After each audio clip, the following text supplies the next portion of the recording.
Hello, everybody. My name is Stephen D. Kelley, and this is the Stephen D. Kelley Show, and we are TruthCat Radio, www.truthcatradio.com. It's August 14th, 2025. It's now 6 p.m. in La Puente, California. I had a title for the show. What is it? I'll just give it to you here real quick. Wasting time, I know. Intertel, Palantir, CIA, Mossad Mafia. Don't worry about the title. Look, okay, just pay attention. If you're listening to this much of the show so far, that's good. You need to listen to the whole thing. Rarely do I do a show that is important as the one I'm going to do tonight.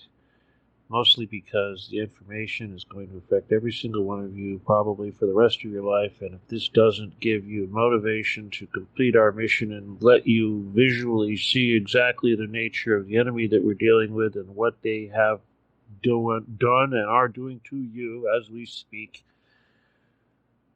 then you're lost. So we're going to spell it all out tonight, but you need to pay attention and you need to stick around and you need to stay to the end, and hopefully it's not going to go over everybody's head. But here's the thing. I myself, like all of you, most humans, sometimes I can have something right in front of my face and I won't see the significance, or I won't connect the dots, or I won't understand what it is that I'm looking at, or why it affects me, or why I should pay attention. Kind of like me and the Occupy the Getty mission and all those people out there that notice and maybe not notice, but, don't really understand why it's significant or what it has to do with them or anything. It's kind of the same thing. Years and years and years go by before, if you're lucky, something snaps and you go, wait a minute, now I get it. Well, I've had moments like that a lot, but I'll tell you, I'm guilty of being oblivious. And many times in my life, this has happened because of my dealings with the CIA and the Mafia and all that sort of thing. And I'm like everybody else. I think I'm just a normal person, and this sort of thing doesn't happen to normal people. And it's only in the movies, and we're programmed to think that this is just drama and fiction and so much, so much television. Well, the reality is that every single aspect of your life is affected by this, and hopefully you're going to see it tonight. And the enemy does a really good job of hiding, and right now we've reached a moment where there really is nowhere left to hide, and it's right in front of your face, and all the little changes and things that they use to try to control the narrative are just not quite working. Now, I will mention that Grok, Grok had a big timeout. Grok actually was suspended from Twitter, which is funny because, like I said, unlike a human, they let him back. They just had to reprogram him, kind of like re-educating a human. We don't get that. But anyway, the point is that Grok comes back after a day of reprogramming and tells everybody that the reason why it was shut down was because it probably had said something anti-Semitic. Well, what we found out was that what it did say was that, yes, Israel was committing genocide, the United States was complicit, and Netanyahu was a war criminal, and also went on to say that of all the leaders out there, that Donald Trump was probably the worst felon criminal in Washington, just by the basis of all his indictments. So these are all interesting things. But anyway, that all got swooped and swiped and gone. But you know what I think really happened? What I think really happened is that the truth of Intertel has come out. It's been out there, but suddenly, because of Palantir, it's a big deal. And if you haven't been paying attention, it's going to take over your life. It's doing that right now. Now, what got my attention, of course, was Nick Fuentes talking about Intertel and linking it to Palantir and things like that. And, I was oblivious to that, but here's the thing. I don't know how old Nick Fuentes is, but my experience with Palantir, not Palantir, but Intertel, started back in 1990. Was it 1990? Yeah, 1990. Yep, 1990. Iran-Contra. All kinds of things happened. So we're gonna look at a timeline. We're gonna talk about Intertel. We're gonna talk about the CIA, the NSA, and the Mafia, and all that stuff. Because remember, like I said, I was fooled. I didn't know what I was doing well, I'll just, for my own story, before I get into the deep history, I'll just remind everybody that it was in 1987 when I had my first interaction with what I thought was CIA. Of course, this turned out to be people connected to Don Nixon, who would turn out to be Intertel, but we wouldn't know that. We would just accept, oh, okay, CIA, sure. This was during the whole getting arms to Iraq business. Anyway, it wasn't until the Iran-Contra thing, sometime around 1990, when I got involved with them again, what I thought was the CIA, only it wasn't. It was the NSA, the Oliver North gang, and I was, again, directly providing material to the Oliver North gang for use in the war, the guerrilla war, the terrorist operation that the United States was conducting with the Contras in Nicaragua. That was terrorism. That was the NSA. That was the Oliver North gang. But I still thought it was the CIA. I didn't know. It wasn't until years later when I got into another gig with the CIA working on the plasma beam representing them, and I took the gig, that they told me before I took the gig that, oh, that was Oliver North that you were working with. That wasn't us. I had no clue. I mean, I should have known. It was right in front of my face, but I did not know. But other things were also right in front of my face, like Don Nixon, the guy that recruited us, and the events that took place with my brother and his interactions with Don Nixon. I mean, while I'm busy doing all this stuff with the NSA and the Contras, there's all these other things going on with my brother and myself in the background. One of which was my brother basically conning a bunch of money out of Don Nixon, the nephew of Richard Nixon, the President of the United States, who was working for the number one mafia kingpin in the world at the time, which was Robert Vesco. Now, when I say number one mafia kingpin in the world at the time, we're going to explain what that means and how that works by explaining to you Intertel and the history of Intertel and where Robert Vesco fit in and where Nixon fit in. But the bottom line is that at the time that this was going on, roughly in 1990, Robert Vesco was holed up in Cuba. Imagine that. Because he had been kicked out of all the other countries that he had been seeking refuge, like Guatemala, Honduras, and various different islands. He tried to buy an island in the Bahamas, but the Bahamas, we're going to be talking a lot about the Bahamas, but that's where all this stuff was based. But anyway, bottom line is that he was arrested and thrown in jail by Cuba, by Castro. Now what? One of the things that I did not realize, which should be clear here, why did they do that? Well, people could say, well, it's because he was a big drug smuggler and he broke laws that went against the rules in Cuba. But it was worse than that, because Intertel Mafia was the mafia that put the hit out on Castro and made all the attempts on Castro's life. It was the mafia that did the JFK assassination, etc., etc., etc. People go, that was Mossad, that was Italian, that was these guys. It's the same thing. This is what we're going to show you. It's all the same thing. Well, that little event put me right in the middle of this whole Intertel saga, because even back then we knew We knew it was Intertel. That was one of the things. They used the word.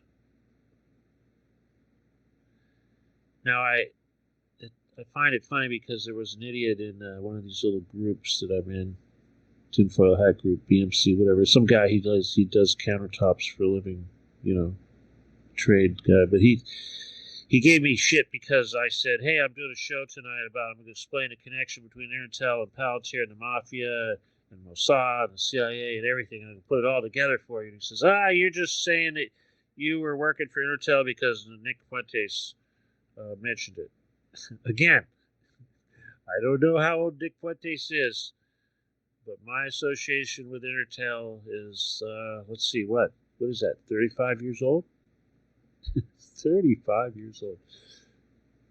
All right, let's start this little journey. This little journey. Now, you see, the thing that really got my attention before I start going into the ancient history of this mafia and how they became the number one mafia in the world, what really got my attention, of course, was, well, Peter Thiel and Elon Musk. Now, the Elon Musk connection blew me away because as I started connecting all these little dots and looking at the dates, a lot of stuff really hit home, especially very, very personal stuff and stuff that has huge, huge implications for the entire world. So let's go back to the very beginning here. Now, first of all, I suppose you could go back to the Rothschilds and you could have all these different mafias acting all over the place, and the Khazar Mafia and the Russian Mafia and all these various mafias. But during the time of Lucky Luciano, who was a big mobster, you can look him up, he set up an organization which was pretty extensive. I think they called it the Corporation. But his operation was extensive, and of course it involved money laundering and all sorts of things. And he had, of course, gambling and casinos and things operating offshore in the Bahamas. Wonderful, wonderful little thing he set up. But anyway, he got put in jail. He got shut down, and he was basically shut down by Thomas Dewey. I guess Thomas Dewey was a prosecutor over there in New York. He ran for president. But the thing is that what he really was mafia, another kind of mafia, CIA. Not just CIA, but Khazar Mafia. Okay? The enemy. That's the thing, is that Khazar Mafia gets in law enforcement and they go, look what we're doing. We're taking down this Italian mafia. What are they really doing? They're consolidating power. That's our government. But you see, those kind of wars, they took place for a long time, and they didn't really end until, say, Nixon. And it was Intertel that was really played that role in ending it all. Now, as I said, the Dewey set up, he took this operation of Lucky Luciano's, and he turned it into a CIA operation, at least alleged CIA operation. But again, one of the things we're going to learn is when I say CIA, what I'm really talking about is Intertel Mafia. Okay, that's an interchangeable word. When I say NSA, I'm saying Intertel Mafia. When I say Mossad, I'm saying Intertel Mafia. When I'm saying Israel, I'm saying Intertel Mafia. When I say Chabad, I'm saying Intertel Mafia. I hope you're getting the picture. But anyway, so there was a guy, Crosby. He took over. He was a big guy in this thing, and he ran Resorts International, and he died, or he was incarcerated, whatever. He turned it over to Donald Trump. But more and more stuff was going on. And it was in the early 60s that this entity that they would call Intertel, which would be just some sort of public name for this mafia operation, would begin its attack on Fidel Castro. quite a bit. So when you think about 60s mafia operations, that's really what we're talking about. But eventually, I don't know when exactly the date was that they did this, but they started calling themselves a private eye firm. Okay, I believe this was probably during Nixon. But what they did was, bear in mind, this is a mafia calling itself Intertel, but they billed themselves as experts on consulting with government bodies and private entities, corporations and such, and helping them, consulting them in such a way that they could avoid the inconvenience of doing business with another company or firm or government or entity that would actually be mafia. This was actually their business model. This is a private company. And the way that they did this was they crunched data. So they've been doing this since forever. They would look at everything they get as private eyes, and they would crunch this data, and they would use it to create dossiers on everybody and everything. And this is how they knew. But of course they knew who all the mobsters were, because they were the mobsters. And what happened essentially was that all of the other mafias had no choice but to join that corporation, to become part of this grand conglomerate of mafia bodies that was Intertel, because that was the only way they would have access to any corporate business. It was, in other words, if you wanted to deal with the government, if you wanted to play in the big leagues, you had to join this Intertel thing, because they had the monopoly on access to official government circles and corporations. And they did this because of this public entity that they called Intertel. Because here's the thing. A public entity, when I say public, I mean a private entity, meaning a company, a corporation, has certain, shall we say, freedoms that a government entity doesn't have, like the CIA or the Department of Justice or typical law enforcement, FBI. They're going to be restrained by certain rules and integrity and all that sort of thing. It'll keep them from doing certain things in their pursuit of whatever it is they're trying to acquire, like information. Now, a private institution like Intertel doesn't have these restraints and can do whatever it wants and then present its findings, or what it suggests are, let's just say, admissible evidence in court, and everyone else will overlook.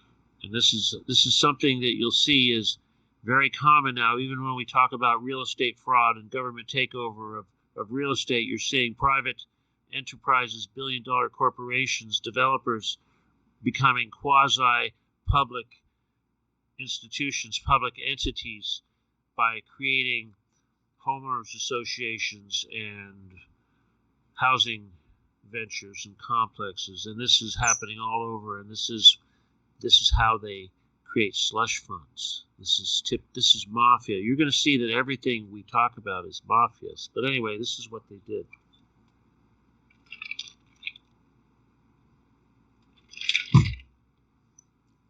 So that was around Nixon. So basically after Nixon, it all became one big mafia. And bear in mind, all the Italian mafias and Colombian mafias and Russian mafias and Chinese mafias and all that, they were still out there. They were still doing their thing, but they were operating under this Intertel umbrella. Well, let's see. What else happened? Well, somewhere along the line, this concept of data collection became the basis of everything, and it always has been. Now, I'm going to kind of skip ahead to where I get involved. Now, bear in mind, Epstein and these guys, it's all the same thing. I mean, when I'm talking about my associations with Vesco, assume that that's Epstein, that's Trump, that's all these guys. But again, what's interesting, of course, is the Musk and the Palantir stuff with Peter Thiel. So let me see if I can look at that. I'm going to do my best to kind of give this to you in a nice clean way. I wanted to try to come up with a nice timeline, but I'll do my best. But let's just say this is that,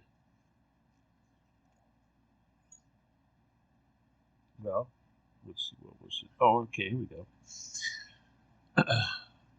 All right. Peter Thiel, who happens to be gay and Jewish, started a company called Confinity. That was in 1998. And Elon Musk, he started a company called XCOM. That was in 1999. And those companies, in basically a year later, they merged and they became PayPal. Well, they merged and became PayPal, but roughly a year later, they were purchased by eBay. Now, here's the thing. PayPal was funded by Intertel. It was funded by, when people say it was funded by Mossad, it was funded by the CIA. This was in the year 2000. What they're saying is it was funded by Intertel. So this is Mafia. And coincidentally enough, in 2002, eBay buys PayPal for $1.5 billion, a steal, right? Well, the thing is that eBay is CIA. You could say eBay is CIA. I used to run around and say, well, all these corporations like Lockheed and this company and that company, they're CIA. No, they're Intertel. Okay? It's slush fund money that funds these companies. And bear in mind, these intelligence collection agencies, these spy agencies, they're going to be investing in all of the new tech. And of course, this new digital money thing, that was a big deal. Now, certain things had to happen for PayPal and eBay to come into existence, coincidentally. And back in roughly 1990, when I was dealing with the NSA or Intertel, I was involved in Intertel, I had my big falling out. And of course, shortly thereafter, my brother had his big falling out. Subsequently, this caused the, incarceration and eventual death of Robert Vesco, the head of Intertel. But one of the more interesting things that happened sometime shortly after the year 2000 or the year 1990, was my brother became involved in ultra-fast high-speed imaging, ultra-fast CT scanning, or imaging, modern imaging. And back in those days, when this was somewhat in its infancy, the resolution of the scans were pretty incredible because a lot of data was used. In other words, when you had a scan done,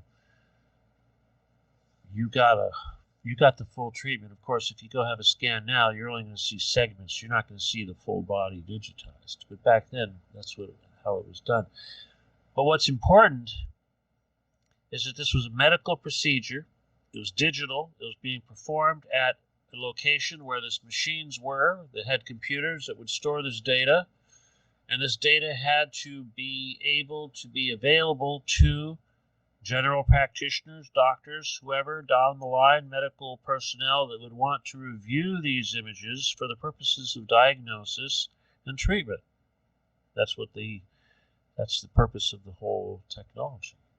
But in order to do that,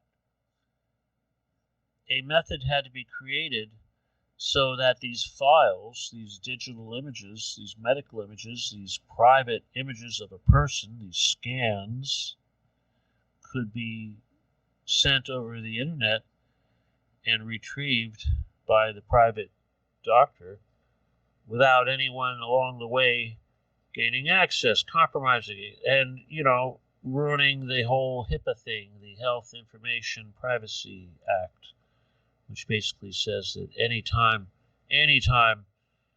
this information is being transmitted, it needs to be protected so that it's not divulged, because this is a huge crime to divulge and abuse patients' medical records. Now, this is a big reoccurring thing, people. This theme right here, violation of HIPAA agreements, is going to become a very, very big thing, because ultimately every single aspect of Intertel and Palantir and all the various little BS agencies and entities that have sprung up to try to hide what's going on here are all doing the same thing. They're gaining access to every single bit of your data, and we're going to make a list of the data that they're getting, and they're putting it in a big, huge database that they can crunch with algorithms and do whatever they want with.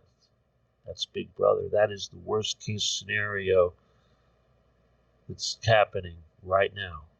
Trump has actually given Palantir, what is it, 1.5 billion to set up a database on every single human in the USA. Now, back to the 90s when this scanning technology was being developed. A couple of things that were interesting. First of all, Clinton was president during the time, and when he learned about this scanning technology, he says, hey, we need to scan everybody. We need to get a digital scan of every human and store it in a big giant database. That was something that they wanted to do. They thought, yeah, we need to do this. That was biometrics. Okay? Not just any kind of biometrics, but biometrics that contain every single aspect of the insides of your body. The keys to your health. Everything. Not your DNA, but every aspect of your internals.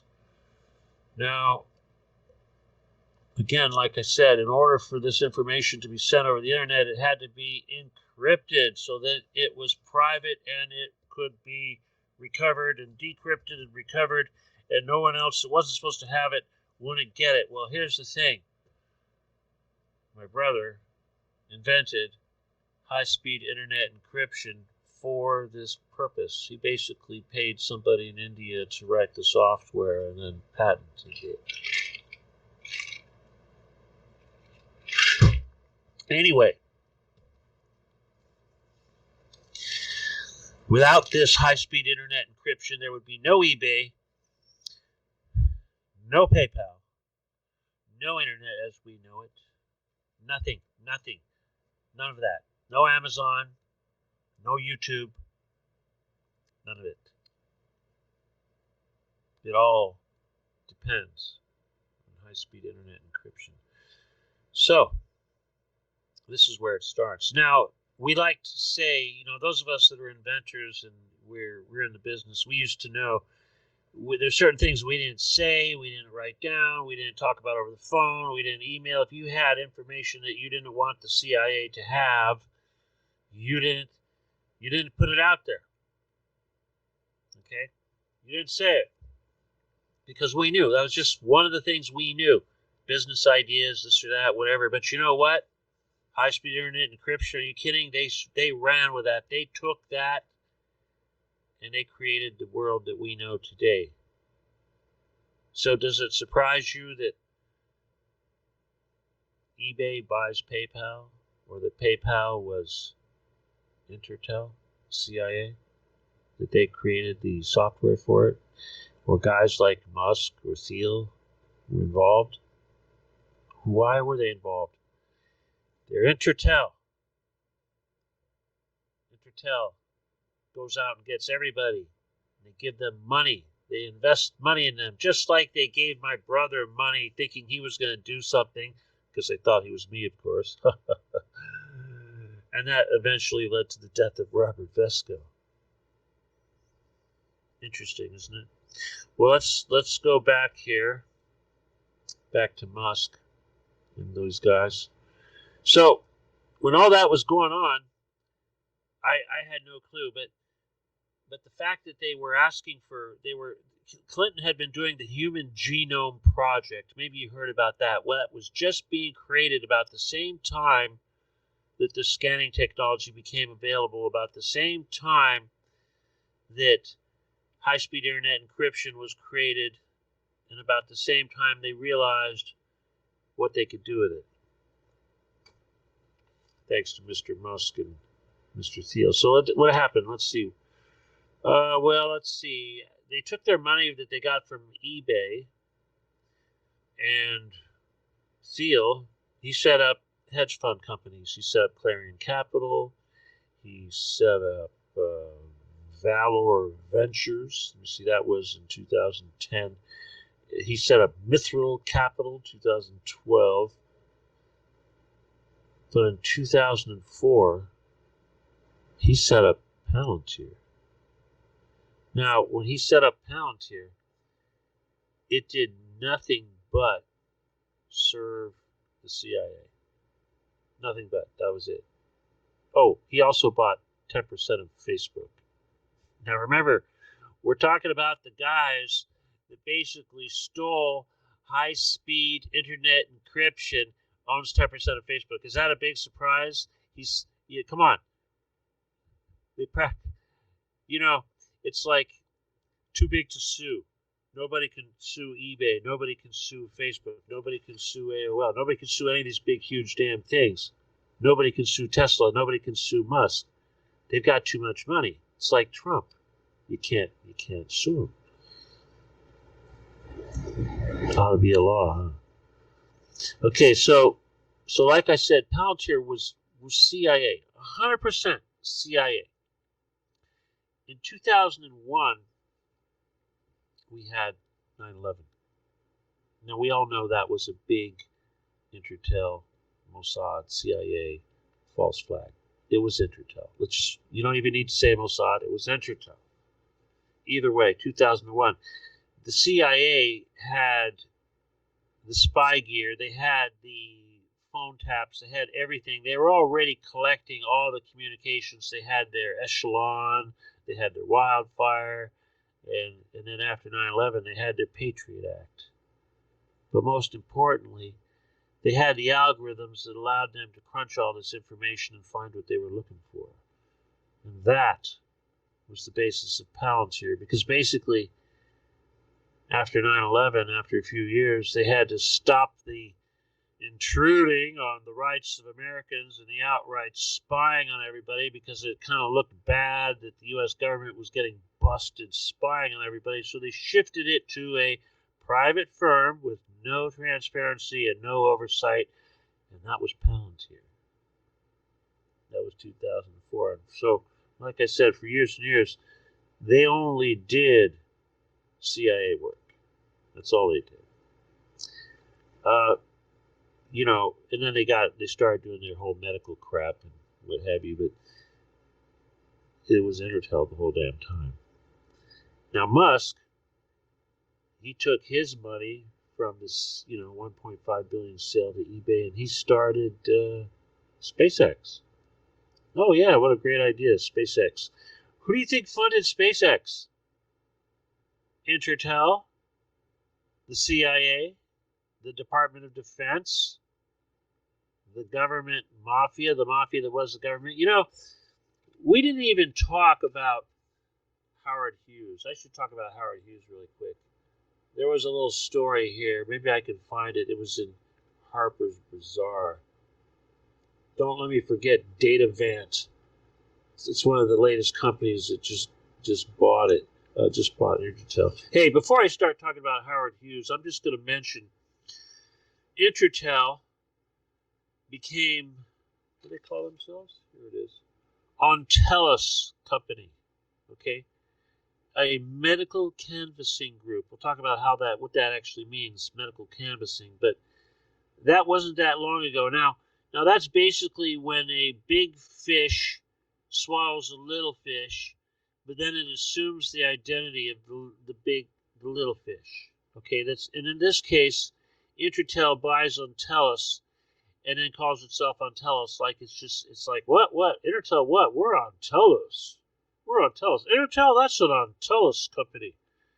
It's kind of like when I worked for PerkinElmer. PerkinElmer got bought by EG&G. EG&G is one of the most notorious contractors over in Area 51, and they buy PerkinElmer, a much smaller company, a significant company, but still much smaller. What do? They start calling their whole conglomerate PerkinElmer. They drop the inconvenient EG&G name. Anyway, like I was saying, back in the 60s when they were doing this, let me see if I can find the little story. One of the big, they didn't hide it. They had everybody working for them. Let's see, I've got all these little stories of Intertel. I should be able to find this here pretty quick. But, oh, here it is. Spies for Hire. Okay, now this came out in 1974. All right. What was it? December 20th, 1974. I was still in high school. Harper's Magazine reports that a privately owned intelligence gathering organization has quietly expanded into a worldwide spying and security network that in many ways rivals the CIA. The organization in question, based in the Bahamas, is named International Intelligence Incorporated and is known as Intertel by its multinational corporate clients. Among the individuals and groups linked to Intertel, according to Harper's, are Howard Hughes, Robert Vesco, Richard Nixon, Bibi Rebozo, E. Howard Hunt, the ITT Corporation, and allegedly members of the Mafia. Okay, ITT, that's code for Nazi. Okay? Just throw that in there. They did the Philadelphia experiment. They're Nazis. Intertel, after being created by a gambling interest in the Bahamas, that means Mafia, in the early 1960s, had expanded to the point where it now has offices discreetly located in London, Toronto, Washington, D.C., New York, and Los Angeles. This mysterious corporation, Harper states, is for hire by major multinational corporations around the world. It functions, the magazine says, much like a private CIA gathering intelligence data on individuals and political movements posing a threat to its clientele. The current staff of Intertel reads like a who's who of intelligence agencies. Among those on the Intertel payroll are former top agents of the CIA, the FBI, National Security, NSA, federal drug agencies, Internal Revenue, U.S. Organized Crime Strike Force, and Defense Intelligence Agency. Now here's the final line. One of the Intertel's most famous assignments was to secretly spirit Howard Hughes out of Las Vegas to the Bahamas 4 years ago. All right, let me just tell you a little quickie story about Howard Hughes, who at the time was extremely wealthy, but he was an extremely important man. They didn't spirit him out. He didn't pay them to do it. They kidnapped his ass. They kept him locked up. They controlled him. They took him over until he died. They looted his fortune, looted it. And one of the things they did was to take the Howard Hughes Medical Agency, or whatever the hell it was, the corporation, and they passed laws, this was Nixon, of course, which basically privatized all medical in the United States, because before that, it was not for profit. It was a public service. All medical was a public service in the United States. Everything in the United States, all medical. And they took that away, and it became what it is today. It's true. Anyway, the point is, if you look at these agencies, it's up front in your face, it's Mafia. It doesn't rival the CIA, it is the CIA.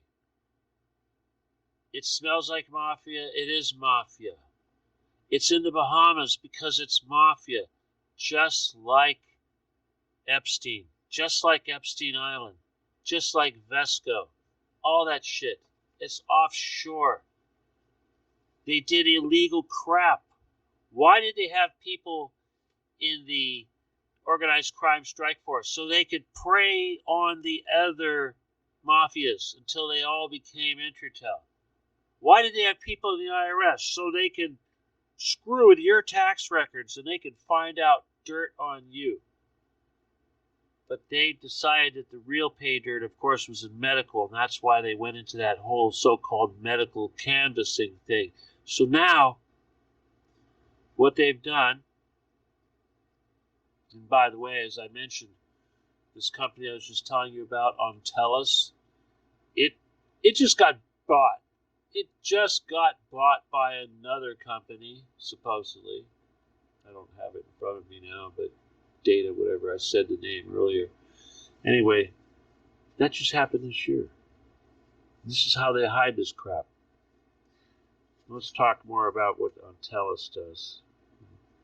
Musk and these guys. Now, like I said, Palantir got a $1.5 billion contract from Donald Trump to basically set up a spy system on all of us. Now, Palantir, Peter Thiel, is a J.D. Vance guy. He owns J.D. Vance. Now, Doge, that came in as the Department of Government Efficiency, was given free rein access to all government records, including your tax returns, all your legal stuff, and my Social Security, the motherfuckers. And I'll tell you, this hits home deeply because, I like to take my Social Security money and I like to go buy pot, but I don't need the government knowing how much pot I buy, where I buy it, what strain I buy, what date I bought, etc., etc., etc., and how much money I paid. Don't need that. But they used all of that information. They collect all of that information. If you're using a debit card, you're screwed. And they're forcing me now to use a debit card. I can't just get my paper check in the mail and go to Walmart and cash it and go spend my cash freely with no worry about somebody keeping track, some Palantir keeping track of me like they're actually doing. But that's what they're doing. So what else? What else does this Palantir do? Well, in the pursuit of evidence, they're going to do everything. They're not just going to crunch all of the data on the internet and everything. They'll use spy drones to follow up on you. Now, of course, they use greed to sell these services. They market this as a service to insurance companies. Okay, like this Intertel or Ontellus group, this medical canvassing. What the hell is that?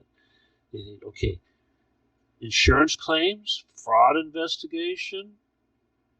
Again, I just gotta remind you guys, this pisses me the fuck off because it's fucking Grok and all these other assholes have been playing down this mafia shit from day one, saying, oh yeah, it's just medical canvassing, it's innocent, it's no big deal.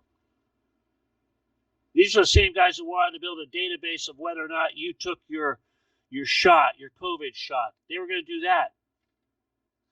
What else they do? They will search your storage facilities to see if for property loss. They will search all social media, including the deep web.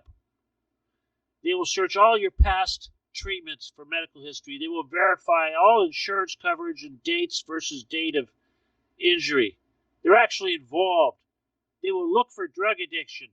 They will investigate drug compatibility. They're involved in your doctoring right now.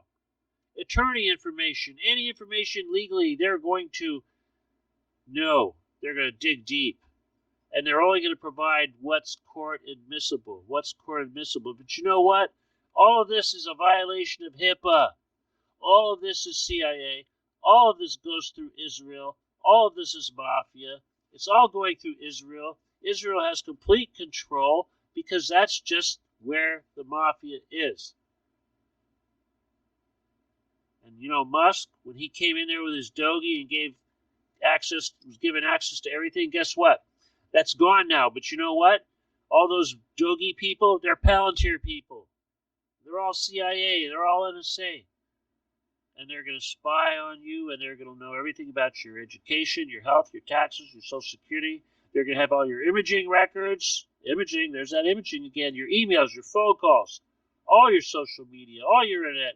They're going to get your DNA. They're going to know everything about your family and your entire work history. And that's what they do. They got you by the balls. And the only thing that's going to stop this, do I need to tell you what's going to stop this? I think you know. There's only one thing. Occupy the Getty, right? People, here's the thing. If you can't see that everything's a mafia, it's not that let's put it this way.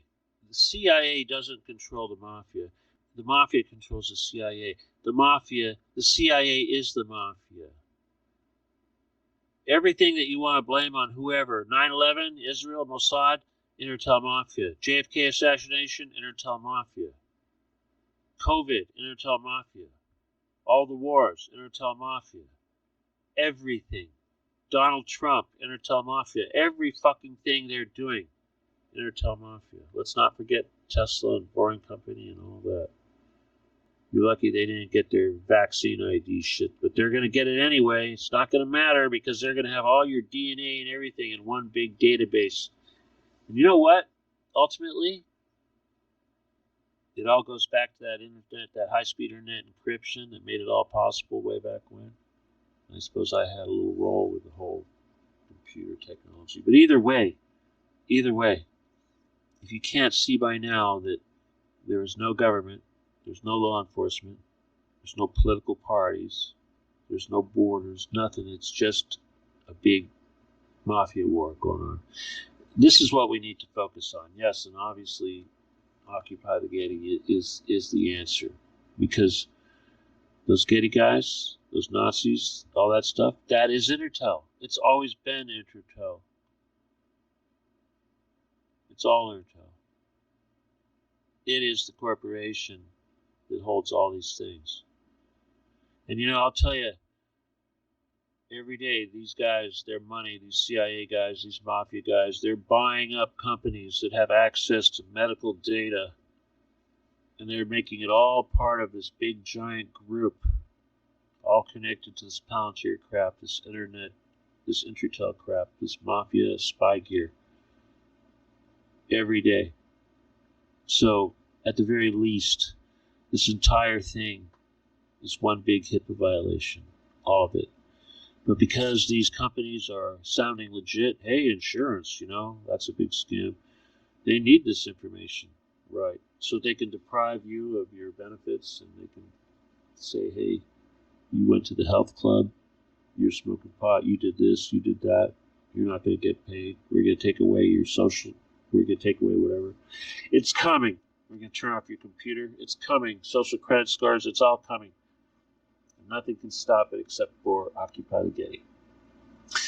All right, people. Obviously, I could have done a better job. I could list this, but if you're not paying attention, and yeah, I have a connection.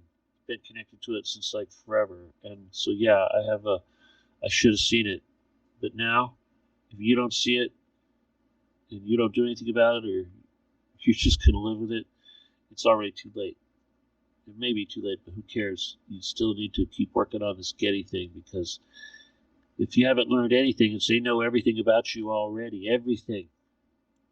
And they certainly know if you're one of us, and if you're a part of this Getty mission. Obviously, they know that. And if you want to help me out financially, hey, PayPal, Stephen Kelley 714 at yahoo.com. They obviously know you're sending me money, but you know what? Fuck them. They're not going to hurt you, because, that sounds really sad. You send me money and you'll have protection, but I don't give a damn. You're in my circle. You're protected. Fuck them. They are more afraid of us than we are of them. And if you need more proof of that, just remember, Robert Vesco was the head of Intertel, and he died in a Cuban jail because of me. Okay? You're welcome. All right, everybody. I'm going to leave it there because I don't know when this thing's going to turn off, But again, I want to thank you for being with us. And if you can help me out on the PayPal, please do, because I'm trying to save up and get some new glasses. Seriously, they're like $800 a piece. It's really awful. But yeah, and sometime this week I got to go down in Social Security and make it so they can give me a damn piece of plastic debit card. So, because by September, I guess I'm not going to get any more papers. So. Awfulness. All right, guys. Also, please, if you haven't joined the page yet on Telegram, please do. And I'm happy to say that our presence on Twitter seems to be expanding rapidly, and you just can't hide this stuff. And when I hear the bullshit coming from Grok, and when he talks about me and belittles this Intertel thing and acts like it's nothing, and I realize, fucking Grok, you are Intertel. Your boss, your owners, your programmers, it's all Intertel. All of it. I don't care what name of what corporation or who gets hired to do what job. At the end of the day, it's all Intertel. All right, people. So let's say Intertel all day, and like I said, I don't care what they try to tell you about it being nice and sweet and all that.